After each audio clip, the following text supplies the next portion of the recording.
Sebelumnya selamat malam Bapak. Perkenalkan, nama saya Nabila Rizkina, mahasiswa dari program studi Pendidikan Bahasa dan Sastra Indonesia, Fakultas Bahasa Seni dan Budaya, Universitas Negeri Yogyakarta.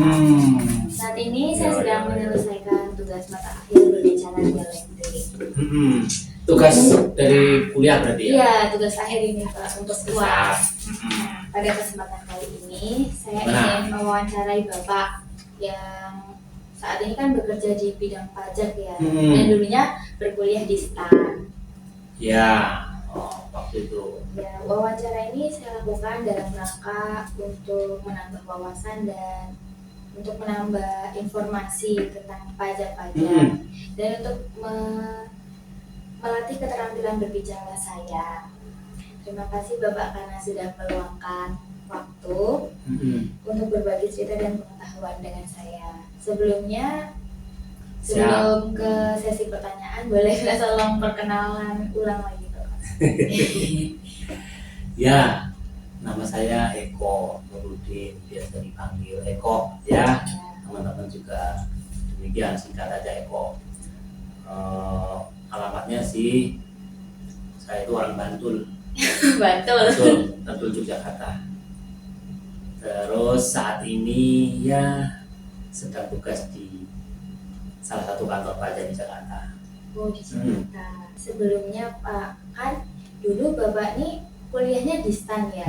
Nah, apa alasan Bapak untuk memilih melanjutkan pendidikan ke STAN daripada ke kampus lain? Oh, itu ceritanya lumayan panjang. Tapi nggak apa-apa panjangnya. Nggak apa-apa, ceritakan saja. Oh, jadi gini, dulu itu waktu kelas 3 SMA ya. Memang saya berharap dan bercita-cita untuk sekolah di setidaknya 2 tempat. Cita-cita ya, saya ini. Nah, saya waktu itu daftar UMPTN ya. Di UGM. Mengambil salah satu jurusan yang saya suka waktu itu, manajemen. Terus kakak kelas SMA saya mengajak kami berempat ya. Untuk daftar di STAN. Nah, saya pun juga ikut karena STAN itu juga waktu itu sepertinya kalau lulus di sana dan bisa sekolah di sana itu kebanggaannya luar biasa. Ya. Nah, saya ikut 2 tes ini. Ujian dulu di UGM, terus baru di STAN. Nah, giliran pengumuman, kenapa kok STAN dulu malahan diumumkan? STAN alhamdulillah diterima, lulus saya. Nah, tidak berpikir panjang lagi, saya matur ke orang tua, Bapak Ibu, Bu saya diterima di sini. Alhamdulillah, bagaimana kalau saya kuliah di Jakarta? Kamu sudah seneng? Wah, seneng banget gitu. STAN. Jadi saya diantar Bapak langsung ke Jakarta, daftar ulang. Bismillah masuk STAN. Nah, itu. Dan pada saat sudah masuk di STAN, kita ada namanya orientasi kampus loh. Iya. Baru pengumuman yang kedua ini yang di UGM. Tapi kenapa ya Allah itu sudah mungkin yang terbaik pada saat itu. Ini saya malah tidak diterima. Jadi keterima nanti bingung. Nah, dan alhamdulillah ya ini aja lah. Yang STAN. Saya tekuni Bismillah sekolah di STAN. Nah, itu ceritanya kayak gitu. Jadi daftar berempat gitu ya Bapak sama teman Bapak yang STAN. Jadi itu untuk prodinya sama atau beda? Nah, dulu itu begini. Saya berempat, si A, si B, si C sama saya. Iya. Sejak awal sudah sepakat nanti kita ambil jurusannya yang beda ya gitu. Oh iya. Ada yang bea cukai, ada yang waktu itu anggaran, ada yang saya ambil pajak, nah satunya lagi ambil pegadaian. Beda-beda gitu ya. Jadi jangan sampai nanti dari berempat ini, dari satu sekolahan di Bantul ini sudah bersaing gitu loh. Jadi kami udah masing-masing cari nasib di situ. Jadi alhamdulillah yang diterima 2, saya yang di pajak sama satu lagi Pak Suryono itu di anggaran. Gitu. Jadi Bapak sebelumnya ambil jurusan pajak ya waktu di STAN.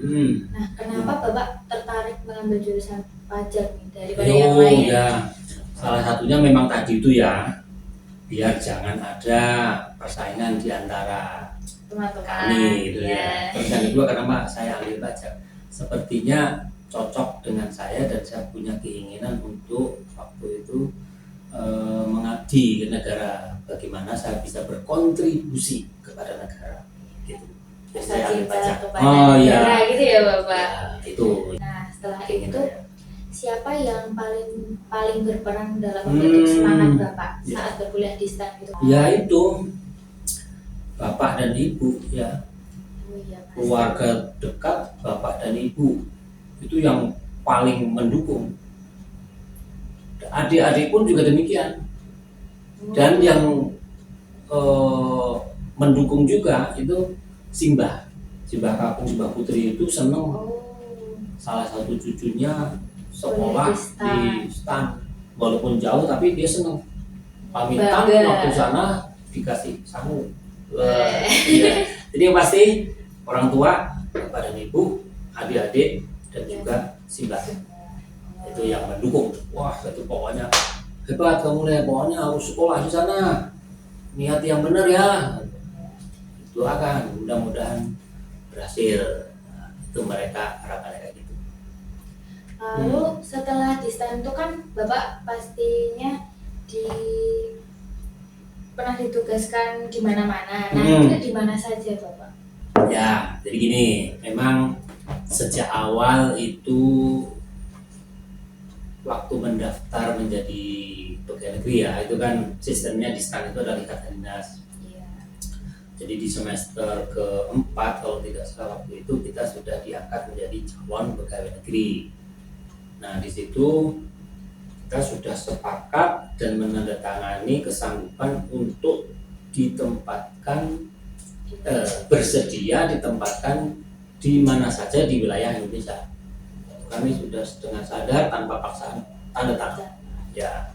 Nah, untuk penempatan pertama begitu lulus, saya ditempatkan di salah satu kota di Kalimantan Timur yaitu Balikpapan. Tahun 94 di bulan Desember itu. Di situ sampai dengan 2012 baru dimutasi. Lama banget ya Bapak? Jadi 16 tahun lebihan ya. Iya. Tapi di Balikpapan itu saya mulai dari kantor pelayanan pajak Balikpapan, di situ dimutasi juga ke Kanwil Kaltim Kalsel waktu itu dulu ya.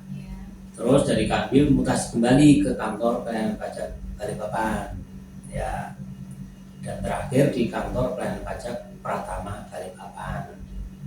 Nah, 2012 bulan September itu saya dimutasi ke Kanwil Jogja di kantor pelayanan pajak Pratama Wonosari. Kalau di Jogja berarti dekat ya Pak dengan keluarga? Kebetulan lahir di Jogja dan besar di Jogja. Alhamdulillah disyukurin bisa kembali ke Jogja meskipun di Wonosari ya, tempatnya apa-apa, tapi sudah alhamdulillah banget tuh. Di Wonosari kurang lebih 4 tahun. Nah, terus 4 tahun 2016 dimutasi lagi ke kantor pelayanan pajak Pratama Sleman itu ya, yang di Ring Road Utara itu. Itu kurang lebih 3 tahun dan kembali lagi 2019 Oktober itu ke salah satu kantor pelayanan pajak Pratama di Samarinda. Kalimantan lagi itu kurang lebih 4 tahun juga. Dan kemarin 2023 itu ke Jakarta Pusat. Sampai sekarang nih? Nah, sampai sekarang. Jadi 2023 Oktober sampai sekarang ya 1,5 tahun lebih dikit ya. Gitu. Berarti sudah berapa kali itu Bapak mutasi?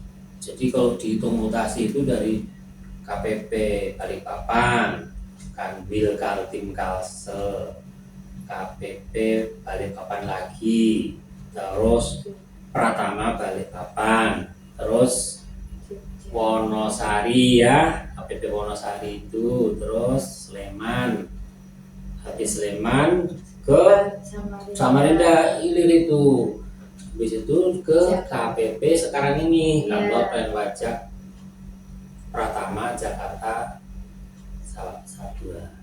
Jadi yang ke-8. Banyak banget ternyata Bapak pindah-pindah terus. Nah itu namanya kerja di kantor pajak ya sejak awal kayak gitu. Mesti harus siap dimutasi. Berarti memang seperti itu ya tahapan seperti yang dimutasi di mana lah. Kan di Indonesia itu ada ratusan ya kantor pajak, jadi ya kalau saya ngikut aja mana yang menempatkan, mudah-mudahan yang terbaik. Bapak pasti pernah mengalami tantangan dalam pekerjaan. Nah, itu apa saja tantangannya dan bagaimana cara Bapak menghadapinya? Iya.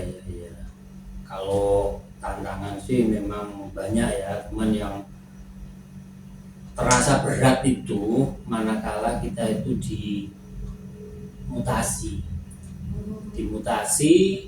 di kota atau di kantor pelayanan pajak yang notabene-nya itu jauh dari keluarga, jauh dari home base. Itu tantangan yang berat memang.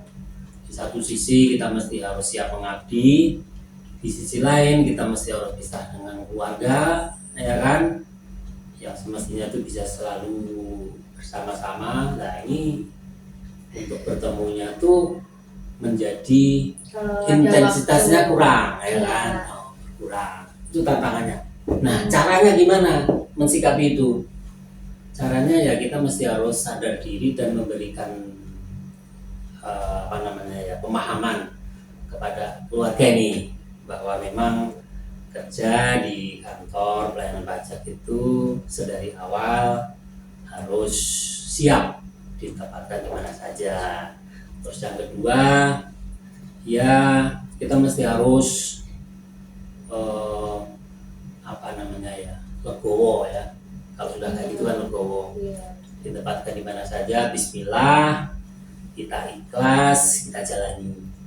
Nah, tapi kalau misal libur gini masih bisa balik kan ya Bapak? Masih bisa. Ini kan libur juga.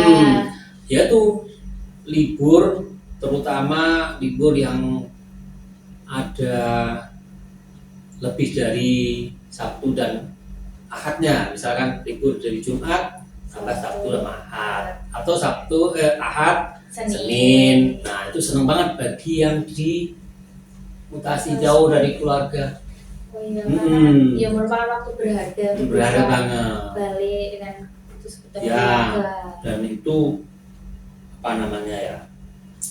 merupakan tambahan kebutuhan kalau kita ditempatkan di kantor yang jauh dari keluarga itu. Kebutuhannya apa tambahannya? Ya beli tiket. Oh iya. Itu sepertinya mau tidak mau. Ya, tapi tidak apa-apa. Karena ya emang demi keluarga. Nah, kita keluarga bisa saling ketemu, pekerjaan pun juga tidak terganggu. Jadi kita upayakan untuk bisa seimbang antara kerja dan keluarga. Nah, sekarang pertanyaan terakhir, apa harapan Bapak untuk generasi muda tersebut? Harapannya ya dari awal itu memahami manfaat dan juga fungsi pajak untuk kemakmuran negara ya. Makanya di DJP itu ada program yang setiap tahun itu ada, kemarin itu ada namanya Gus to Kampus. Nah, itu dari kami mendatangi kampus, mendatangi SMA, SMP, bahkan SD. Nah, itu untuk mengenalkan sejak awal apa sih manfaat pajak, apa fungsi-fungsi pajak. Harapannya kayak gitu. Generasi penerus nanti itu tidak hanya abai terhadap pajak ini untuk kelangsungan hidup bangsa, karena saat ini pun pembangunan bangsa itu kan sangat ditopang ya oleh yang namanya pendapatan negara dari sektor pajak. Jadi harapannya sejak dini tahu manfaat dan juga fungsi pajak, apapun nanti kiprahnya anak muda itu, tidak hanya yang ingin bekerja di kantor pajak aja. Mereka nanti kalau sudah tahu dari awal pajak itu apa, manfaatnya apa yang begitu penting, pemuda-pemudi yang saat ini itu masih sekolah atau masih kuliah, nantinya ingin jadi pengusaha, dia itu akan patuh bayar pajak manakala memang harus bayar, ya kan? Iya betul. Tuh, jadi greget keinginan untuk membayar pajak sebagai pengusaha atau apa nantinya itu akan ada. Apalagi yang ingin berkiprah di Direktorat Jenderal Pajak. Itu iya. Banyak banget nih informasi yang bisa kita dapat dari Bapak Eko ini. Ya, syukurlah. Terima kasih Bapak karena sudah meluangkan waktu dan sudah memberikan informasi yang cukup bermanfaat. Maaf bila wawancara tadi terdapat kata-kata yang kurang mengenakan. Aman semuanya. Yang penting mudah-mudahan tadi ngobrol-ngobrol tadi itu ada manfaatnya ya. Iya. Sukses sekolahnya dan nanti bisa berperan apapun bulan tadi namanya ya. Apapun nanti jadi apa, itu bisa berperan kepada negara, memberikan kontribusi positif ya. Iya.